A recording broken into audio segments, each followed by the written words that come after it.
దేవుడవు నాతో ఉన్నావు, నా ప్రతి అవసరము తీర్చేవాడవు.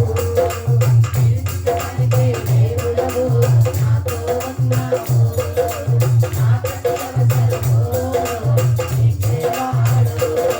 నా ధైర్యం నీవే, నా సర్వం నీవే, నా ఆస్తుడవు నీవే, నా బంధువు నీవే.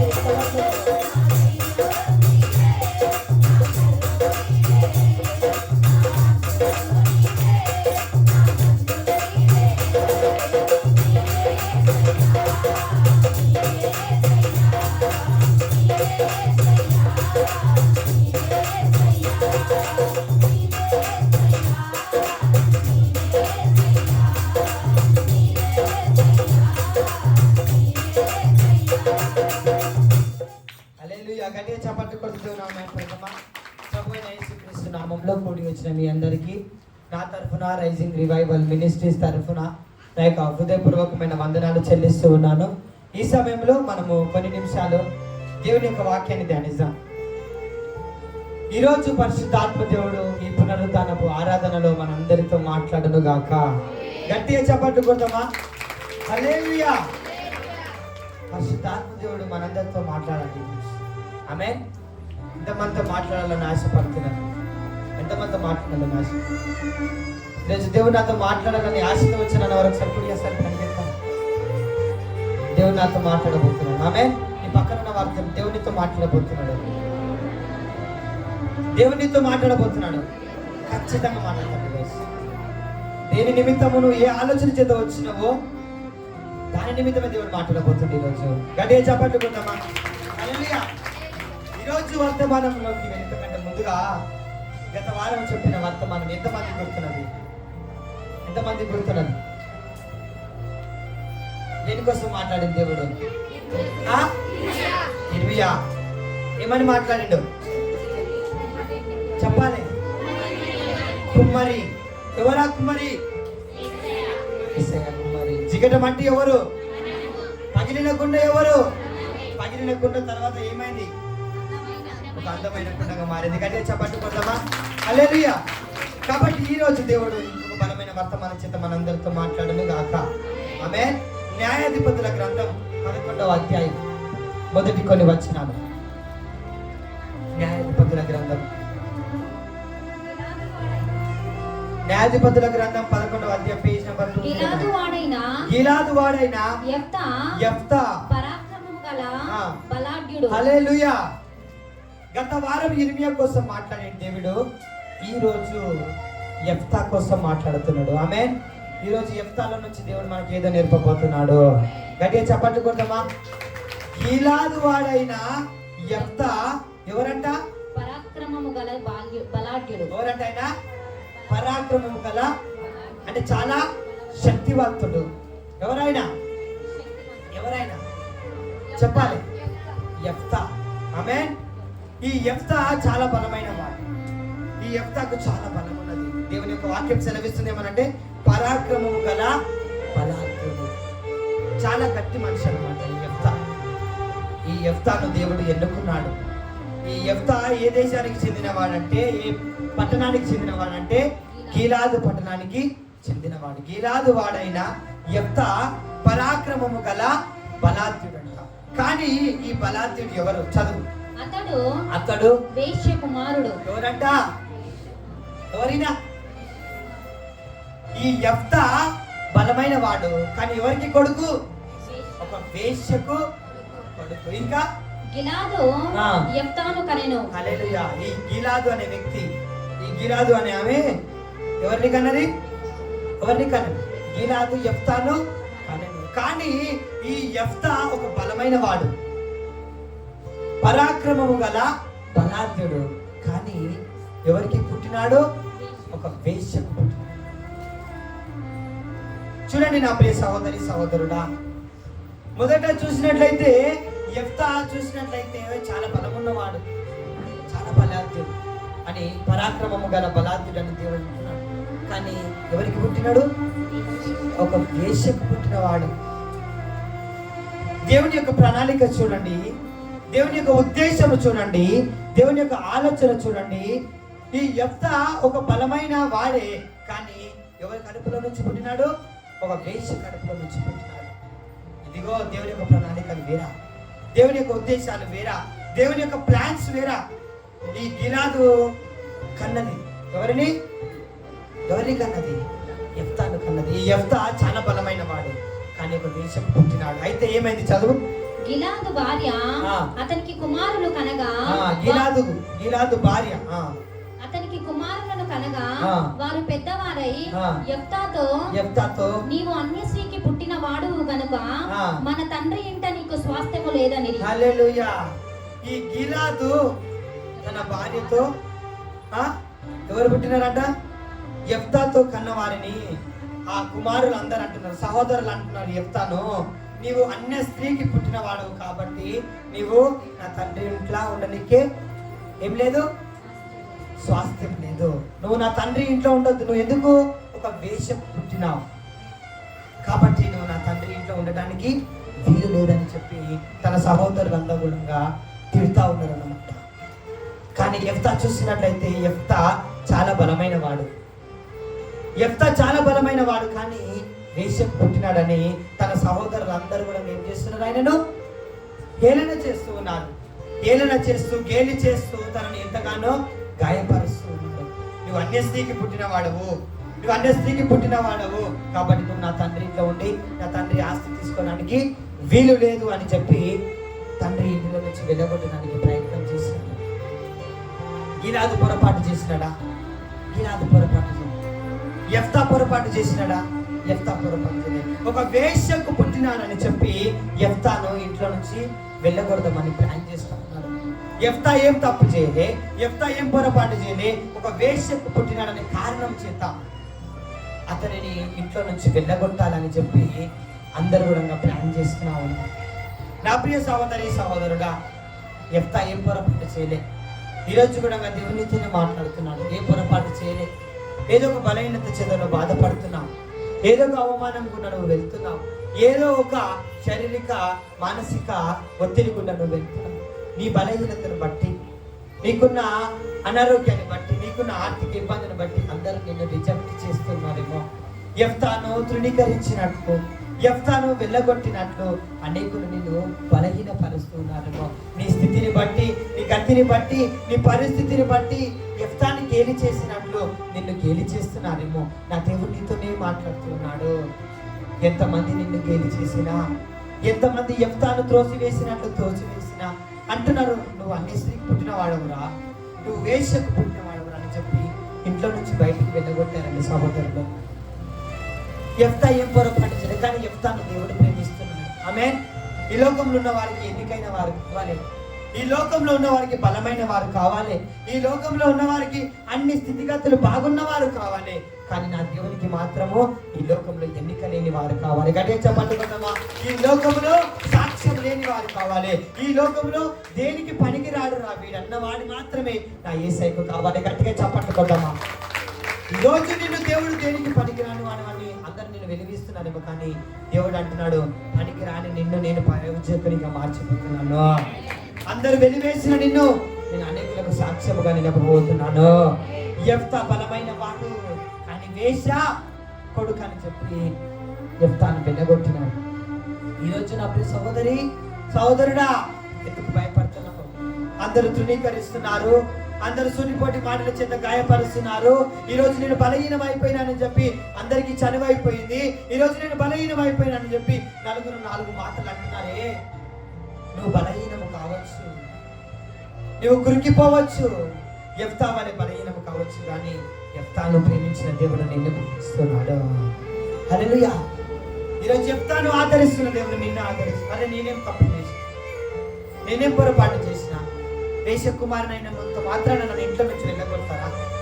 ఒక అన్య స్త్రీకి పుట్టినంత మాత్రాన నాకు ఆస్తిలో భాగం ఇయ్యరా అని చెప్పేసి యెఫ్తా బాధపడుతుండొచ్చు. పొరపాటు చేయలే, కానీ యెఫ్తాను ఎంతగానో గాయపరిచి యెఫ్తాను వెలివేసినారండి. యెఫ్తాను ఇంట్లో నుంచి బయటికి పంపించినారండి. ఎందుకో ఒక అన్య స్త్రీకి పుట్టిన వాళ్ళని. ఈరోజు నీలో ఏదైనా బలహీనత ఉంటే, ఈరోజు నీలో ఏదైనా ఒక పాపం ఉంటే, ఈరోజు నీలో ఏదైనా ఒక నింద ఉంటే నిన్ను మనుషులు రిజెక్ట్ చేస్తారు, మనుషులు నిన్ను వెలివేస్తారు. యెఫ్తాను వెలివేసినట్టు నేను వెలివేసిన స్థితిలో వీడికి వచ్చినావేమో, నీకు ఆరోగ్యం బాగాలేదని చెప్పి, నువ్వు అప్పుల పాలైనవని చెప్పి అందరు నిన్ను వెలివేసి నిన్ను ఈరోజు చులకనగా చూస్తున్నారేమో. యెఫ్తాను సహోదరులు అందరూ కలిసి వెలివేస్తూ ఉన్నారు. యెఫ్తాను సహోదరులు అందరూ అంటున్నారు, నువ్వు అన్య స్త్రీకి పుట్టిన వాడవు అని చెప్పి అందరు వెలివేస్తున్నారు. ఇంకేమైనా చదువు. యెఫ్తా తన సహోదరుల యొద్ద నుండి పారిపోయి టోపు దేశమున నివసింపగా అల్లరి జనము యెఫ్తా యొద్దకు వచ్చి అతనితో కూడా సంచరించుచుండెను. హల్లెలూయా. ఈ సహోదరుల పోరు భరించలేక ఇక్కడ నుంచి పరిగెత్తుకొని వెళ్ళిపోయినండి. ఇక్కడ గనుక నేను ఉంటే నన్ను చంపేస్తారు, ఇక్కడ గనుక నన్ను ఉంటే నన్ను సూటిపోటి మాటల చేత గాయపరుస్తారు, ఇక్కడ గనుక నేను ఉంటే నన్ను ఇష్టం వచ్చినట్టు మాట్లాడతారని చెప్పి ఆయన తన తండ్రి ఇంటి నుంచి బయటికి వెళ్ళిపోయినాడు. తండ్రి ఇంటిలో నుంచి వెళ్ళిపోయినాడు. యెఫ్తా బయటికి వెళ్ళిపోయినాడు. ఎందుకు? వీరి పోరి భరించలేక, ఎందుకు వీరి యొక్క అవమానం భరించలేక, ఎందుకు వీరు అంటున్న మాటలు భరించలేక ఇంట్లో నుంచి యెఫ్తా బయటికి వెళ్ళిపోయినాడండి. వెళ్ళిపోయి ఎక్కడో అరణ్యంలో, టోపు దేశంలో, ఎక్కడో రాజ్యంలో, పట్టణంలో ఆయన పోయి ఉన్నాడు. కానీ నా ప్రియ సహోదరుడా, యెఫ్తా ఏం తప్పు చేయకున్నా, యెఫ్తా ఏం పొరపాటు చేయకున్నా, యెఫ్తా ఏ బలహీనత చేత లేకున్నా, యెఫ్తాను ఒక వేషం పుట్టినావని ఇంట్లో నుంచి అందరూ వెళ్ళగొట్టినారండి. ఈరోజు దేవునితో నాతో మాట్లాడుతున్నారు. ఈరోజు మన స్థితి బాగుంటే అందరూ మనల్ని ప్రేమిస్తారు. ఈరోజు మన పరిస్థితులు బాగుంటే అందరూ మనల్ని ప్రేమిస్తారు. ఈరోజు మనం అందరితో ప్రేమగా మాట్లాడితే అందరూ మనతో ప్రేమగా మాట్లాడతారు. ఈరోజు నా దేవుడు అంటున్నాడు, యెఫ్తా వలె నువ్వు వెలివేయబడ్డావా? యెఫ్తా వలె నువ్వు అవమానపరచబడ్డావా? యెఫ్తా వలె నీవు నీ ఇంటిలో నుంచి నీవు బహిష్కరింపబడ్డావా? నా దేవుడు అంటున్నాడు ఏంటంటే, యెఫ్తాను చూస్తున్నాడు. హల్లెలూయా.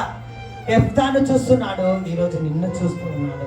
ఈరోజు దేవుడు నిన్ను దర్శిస్తున్నాడు. ఎందుకు బాధపడుతున్నావు? యెఫ్తాను చూసిన దేవుడు నిన్ను చూస్తున్నాడు. ఆమేన్. యెఫ్తాలో నుంచి దేవుడు నీతో నాతో మాట్లాడబోతున్నాడు. గట్టిగా చప్పట్లు కొడదామా? యెఫ్తా ఇంట్లో నుంచి పరిగెత్తుకుంటూ వెళ్ళిపోయినాడండి. తర్వాత ఏమేం చదువు.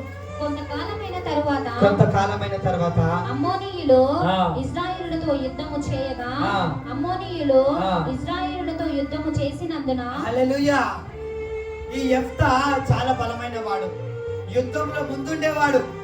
యెఫ్తా ఈ ముందున్న ఈ సైన్యాన్ని అంతా కూడా కంట్రోల్ చేసేవాడు. ఎప్పుడైతే యెఫ్తాను వెలగొట్టినారో మరలా శత్రువు ఈ గిలాదు వారిని తరమనికి వస్తుంటే, చంపడానికి వస్తుంటే ఏమి తోచని స్థితి. ఎందుకంటే బలము పోయింది. గిలాదు వారు బలము పోయినది. ఎట్లా? యెఫ్తాను వెలగొట్టింది కాబట్టి వీరి పక్షంలో యుద్ధము చేసేవాడు ఎవ్వరు కూడా లేరని చెప్పి ఈ యెఫ్తా ఈ దేశంలో వెళ్ళిపోయినాడు కదా. అప్పుడు తెలుస్తూ ఉన్నది వీళ్ళకు, ఆ సహోదరులకు అప్పుడు తెలుస్తున్నది, ఈ గిలాదు వంశస్థులకు అందరికీ తెలుస్తున్నది, నాపై యుద్ధం చేయడానికి మళ్ళా అమ్మోనీయులు వస్తున్నారు. యెఫ్తా మా దగ్గర లేడు, యెఫ్తా మా దగ్గర లేడని చెప్పి అమ్మోనీయులు వారి మీదకి వస్తున్నప్పుడు యెఫ్తా బాధపడుతూ ఉన్నాడు. వారి శత్రువు వచ్చి తరుముతున్నది కదా, ఏమైపోతారో నా ప్రజలని చెప్పి బాధపడుతూ ఉన్నప్పుడు ఏమైంది చదువు ఒకసారి. గిలాదు పెద్దలు టోబు దేశము నుండి యెఫ్తాను రప్పించుటకు పోయి, నీవు వచ్చి మాకు అధిపతివై ఉండుము, అప్పుడు మనము అమ్మోనీయులతో యుద్ధము చేయుదమని యెఫ్తాతో చెప్పిరి. గట్టిగా చప్పట్లు కొడదామా? హల్లెలూయా. ఏ యెఫ్తానైతే ఇంట్లో నుంచి వెళ్ళగొట్టినారో, శత్రువు వచ్చి వీళ్ళని చంపడానికి చూస్తున్నప్పుడు వాళ్ళే అంటున్నారు, అయ్యా నువ్వు మరలా మా దగ్గరికి, ఆమేన్, నువ్వు మా దగ్గరికి వచ్చి యుద్ధం చెయ్యి, మరలా మాకు విజయాన్ని ఇవ్వండి. గట్టిగా చెప్పండి కొంతమా. ఎంతమంది అయితే నిన్ను రిజెక్ట్ చేస్తున్నారో, ఎంతమంది అయితే నేను వెలివేస్తున్నారో, ఎంతమంది అయితే నేను వదిలేసి వెళ్ళిపోతున్నారో వాళ్ళని దేవుడు మరలా పిలిపించి మరలా నీ అవసరతను వారికి కలిగించబోతున్నాడు. నమ్ముతున్న వారు చప్పట్లు కొట్టండి. గట్టిగా చప్పట్లు కొడదాం, గట్టిగా చప్పట్లు కొడదాం. హల్లెలూయా. ఏ యెఫ్తానైతే ఇంట్లో నుంచి వెళ్ళగొట్టినారో ఆ యెఫ్తాను మరలా పిలుస్తున్నారు, అయ్యా నువ్వు రాయ్యా. మనుషులు చూడండి, మన స్థితి బాగుంటే మనల్ని ప్రేమిస్తారు, మన గతి బాగుంటే మనల్ని ప్రేమిస్తారు, మనం ఏ బలహీనతలో ఉంటే మనల్ని ప్రేమించారు. ఈ యెఫ్తా అన్య స్త్రీకి పుట్టినవాడని చెప్పి అందరు వెళ్ళగొట్టింది.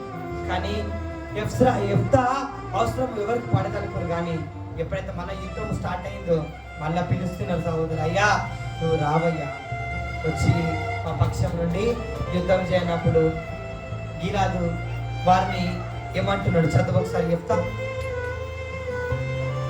అందుకు యెఫ్తా, మీరు నా యందు పగపట్టి నా తండ్రి ఇంట నుండి నన్ను తొలివేసితిరే, ఇప్పుడు మీకు కలిగిన శ్రమలో మీరు నా యుద్ధకు రానేలా అని గిలాదు పెద్దలతో చెప్పాను. ఆమేన్, హల్లెలూయా. యెఫ్తా అంటున్నాడు, యెఫ్తా అండి నన్ను ఇంట్లో నుంచి వెళ్ళగొట్టారు, ఒక వేశ్యకు పుట్టినాన్ని చెప్పి నా ఇంట్లోకి వెళ్ళగొట్టారు, ఈరోజు ఆపద వచ్చిందని చెప్పి మరలా నా దగ్గరికి వస్తున్నారు.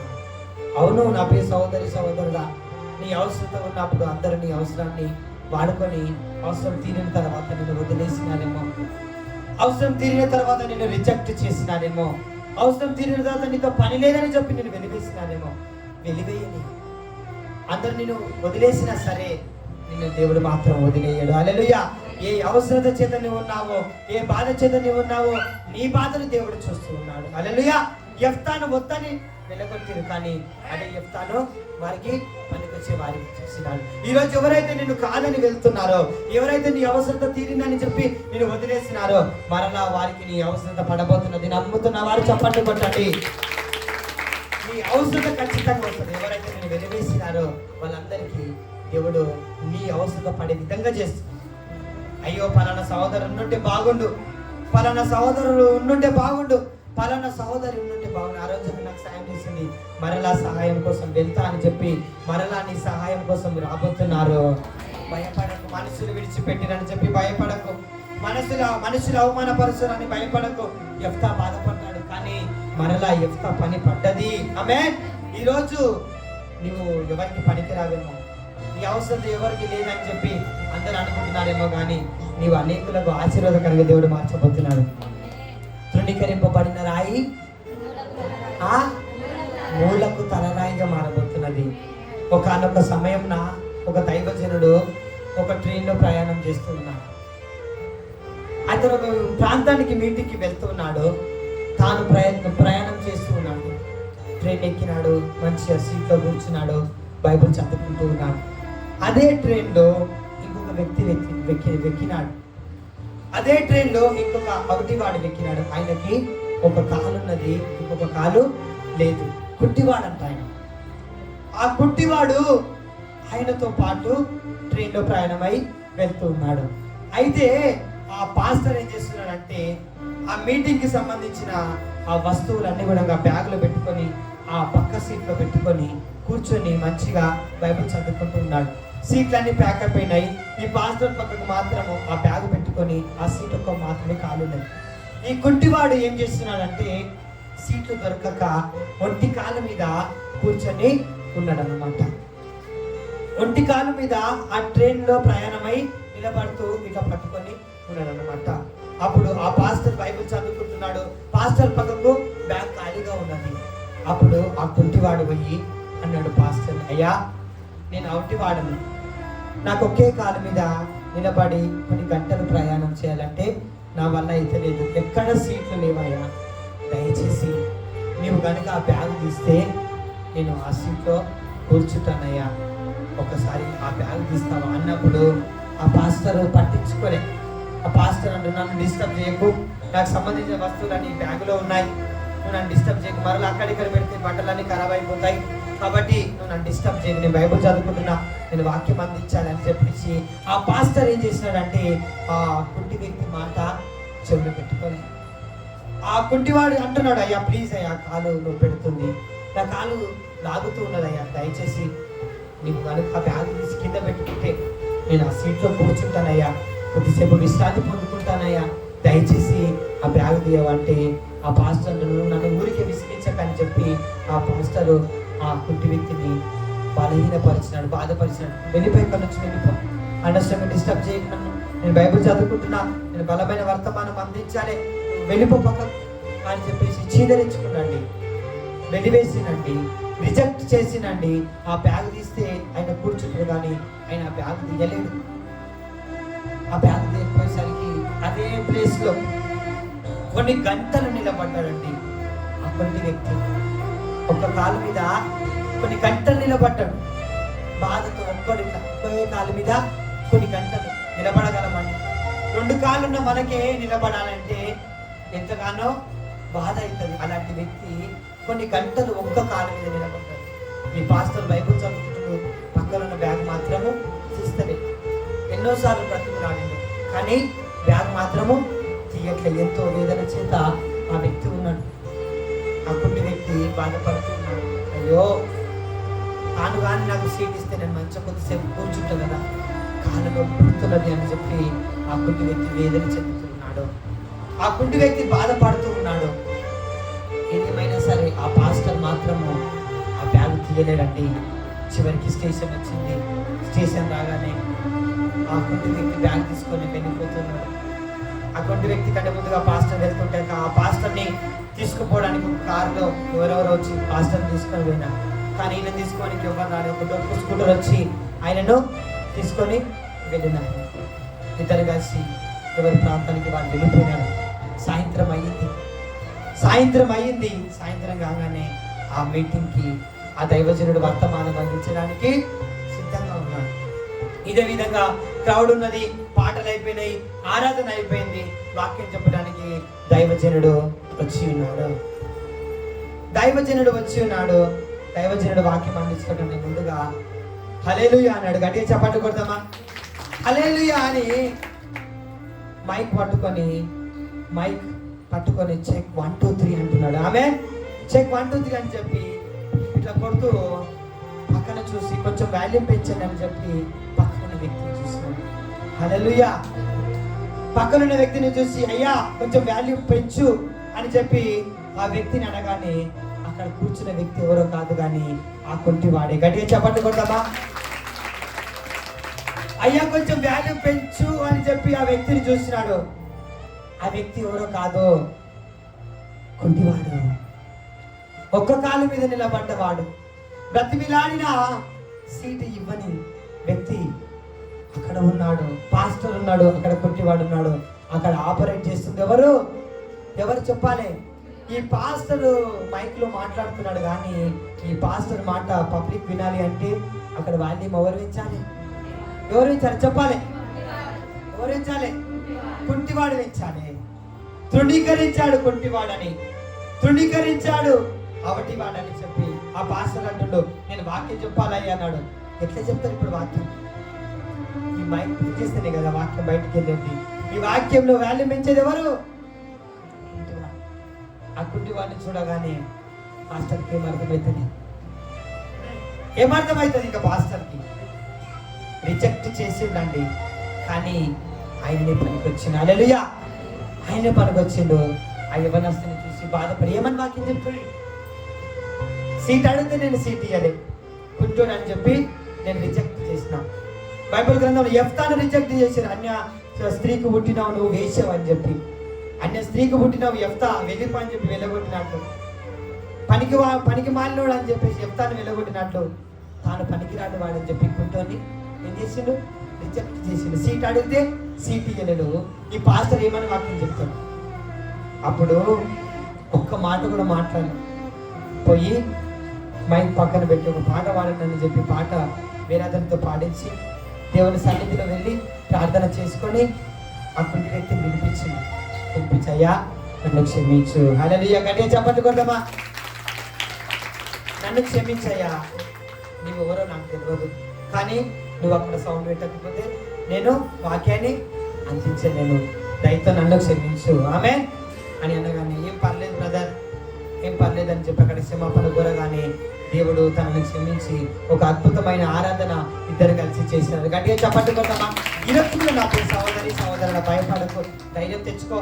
ఆ కుంటివాడు దేనికి పనికిరాడు అనుకుంటున్నాడు. ఆ పాస్టర్ అనుకుని ఈ కుంటైనతో ఏమవుతుంది అనుకున్నాడు. ఆ కుంటైననే సౌండ్ పెట్టకపోతే ఈ పాస్టర్ వాక్యం ఈరోజు కూడా నువ్వు పనికిరావు, దేనికి పనికిరావు, నీ లైఫ్ వేస్ట్. నీ ఆరోగ్యాన్ని బట్టి నిన్ను అవమానపరుస్తున్నారా? నీ ఆర్థిక ఇబ్బందులను బట్టి నిన్ను అవమానపరుస్తున్నారా? నీ స్థితిగతులు బాగలేవని చెప్పి నేను అవమానపరుస్తున్నారా? దేవుడు నిన్ను చూస్తున్నాడు. ఎంతమంది అయినా రిజెక్ట్ చేయని, ఎంతమంది అయినా నిన్ను వెలివేయని, ఎంతమంది అయినా నిన్ను సూటిపోటి మాటల చేత బలహీనపరచని, నీ ముందు ఒకలాగా మాట్లాడని, నీ వెనుక ఒకలాగా మాట్లాడని, ఏమనకు ఆ కుంటివాడు ఏమన్నా సరే అయ్యకుండా సరే అన్నాడు. కానీ ఆ కుంటివాడి పని పడ్డరా లేదా?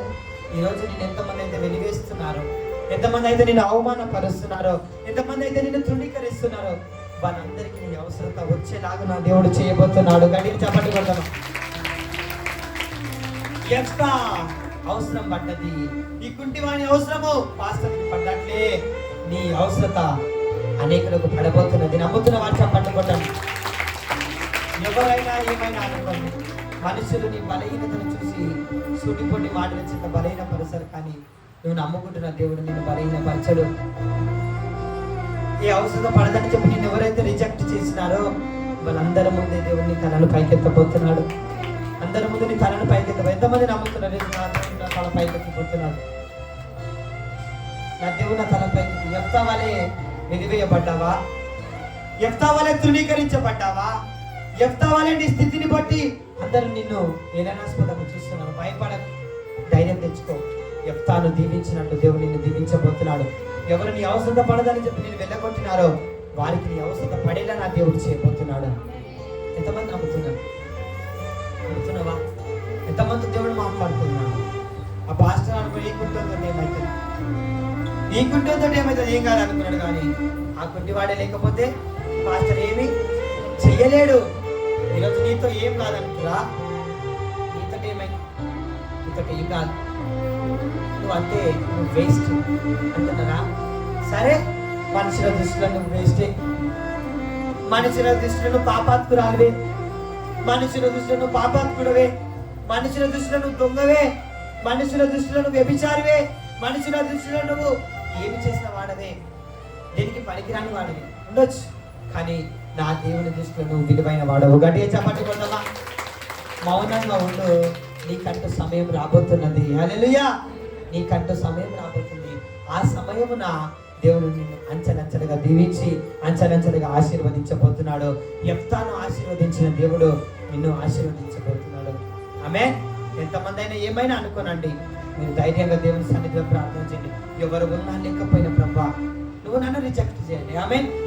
మనుషులు రిజెక్ట్ చేస్తారు, మనుషులు నిన్ను వెలివేస్తారు, మనుషులు నిన్ను పట్టించుకోరు, మనుషులు మంచిగా మాట్లాడతారు, మంచి లేకపోతే మాట్లాడరు. కానీ నా దేవుడు నువ్వు మంచిగున్నా మంచి లేకపోయినా, నువ్వు పరిశుద్ధంగా ఉన్నా నువ్వు బలహీనం ఉన్నా, నా దేవుడు నిన్ను ఎప్పుడు విలువ, నా దేవుడు ఎప్పుడు నిన్ను ఎడబాయరు.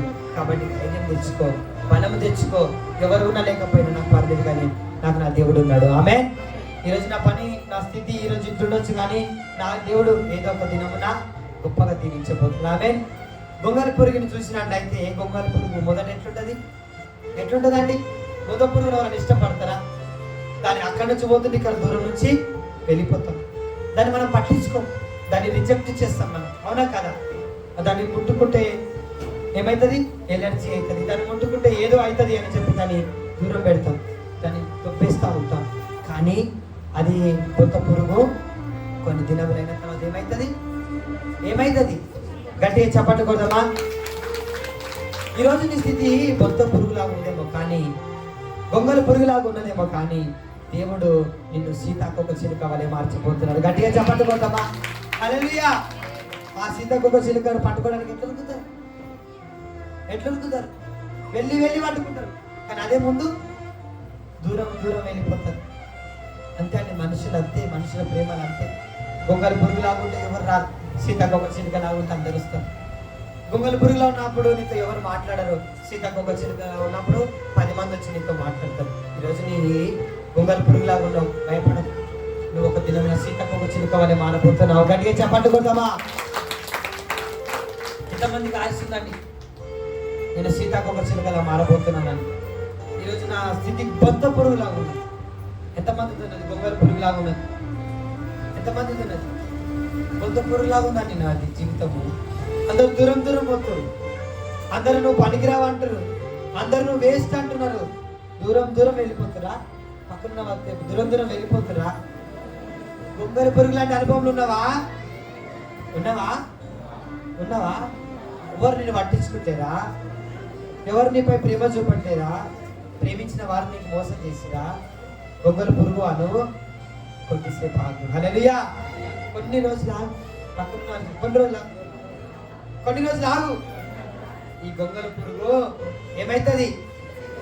సీతాకోక చిలుక అవుతుంది. గట్టిగా చప్పట్లు కొడదామా? కొన్ని రోజులు నీవు కావని చెప్పు. పోతున్న రోజులు నీవు కావని చెప్పు. చెప్పాలి అందరు. కొన్ని రోజులు ఆగు, కొన్ని రోజులు ఆగు, ఎక్కువ రోజులు వద్దు. ఇక వచ్చింది దేవుడు పంపించింది. గట్టిగా చెప్పలు కొడదామా? వచ్చిందా? గట్టిగా చెప్పలు కొట్టు. దేవుడు దేవుడు మనుషులు మాట్లాడతలే, దేవుడు మాట్లాడుతున్నాడు. మాట్లాడుతుందా? రుజువు ఏది? సీతాకొక చిలుక. ఎట్లయితే ఇట్లా చూస్తా అందరు నిన్ను అక్కడ అక్కడ. హల్లెలూయా. సీతాకొక చిలుకల దేవుడు నిన్ను మార్చబోతున్నాడు. గట్టిగా చెప్పండి కొడతామా? పరిశుద్ధాత్మ దేవుడు మనతో ఉన్నాడు. ఏ మనుషులు లేరు. రైజింగ్ రివైవల్ మినిస్ట్రీస్ తో పరిశుద్ధాత్మ దేవుడు ఉన్నాడు. ఎంతమంది ఆపరణ చేసినా ఇది ఆగే యాత్ర కాదురా, ఇది సాగే యాత్రరా. ఆగిపోని యాత్రరా, యేసయ్య యాత్రరా. ఆగే యాత్ర కాదురా, ఇది సాగే యాత్రరా. ఆగిపోని యాత్ర.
నేనున్నానని దేవుడు రుజుపరుచుకుంటున్నాడు. హల్లెలూయా.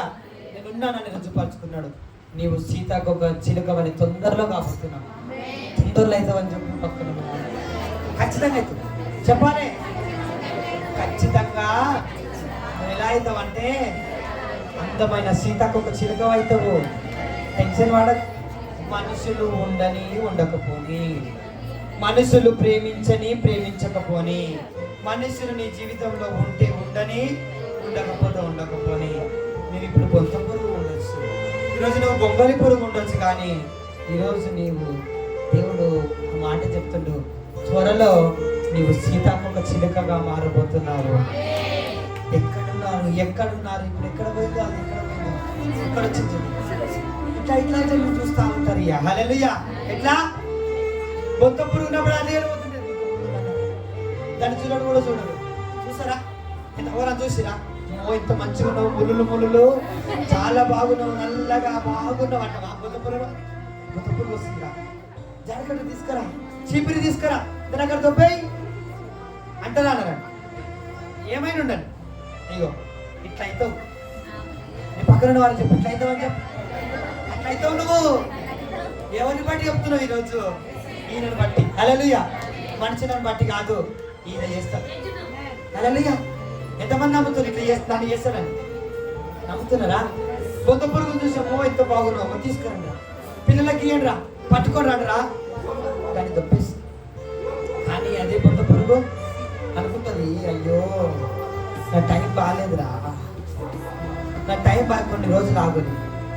ఎవరైతే నన్ను అయితే చూసి చిదరించుకుంటారో, నన్ను చూసి సంతోషించి నన్ను పట్టుకోవడానికి మీరు ప్రయత్నం చేయబోతున్నారు.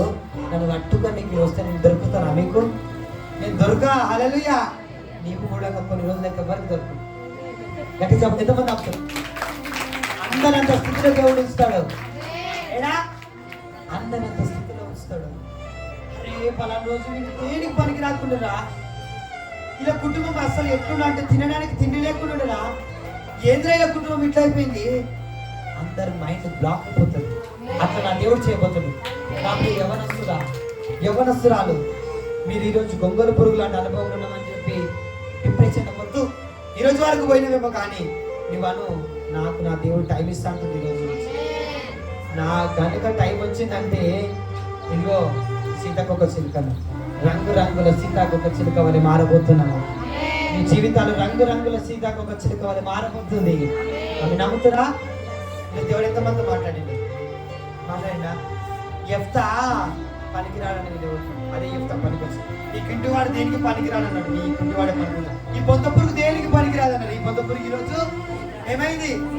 సీతాకొక చిలుక. ఈరోజు మనము బొంత పురుగులాగా ఉన్నాం కదా.